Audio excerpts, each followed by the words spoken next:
I think when you look at the American public, you got to start with its general mood. So the mood of the public has been now negative about the direction of the country for a full decade. So kids entering their 20s have never really known what it is to have an America that they thought was on the right direction. And I think that's pretty much the first time. So up to 70% of the country think the country is going in the wrong direction. Think the economy is going in the wrong direction. They think the president's going in the wrong direction.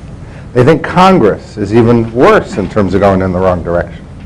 They're not that happy with religion, and they're moving religion. They're not getting married that much. They're not even having children as they used to.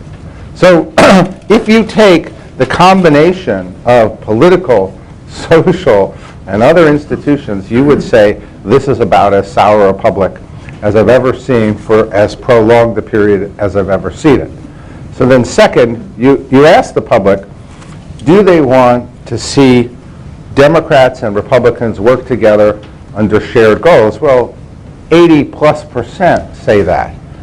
Even though there are many people who are really strong Democrats or really strong Republicans, they actually see a bigger vision for the country.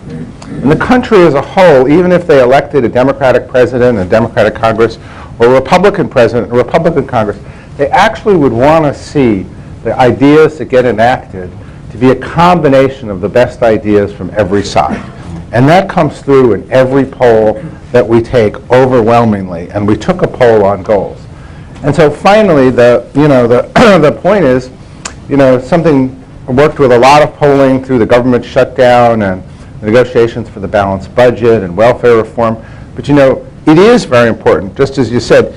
Right now, if there's no agreement on where to go and there's no agreement on how to get there, how do you expect anybody to agree on anything? That's right. So you have to at least generally have an agreement on where to go, whether it's a balanced budget or 50 million jobs or securing Social Security and Medicare.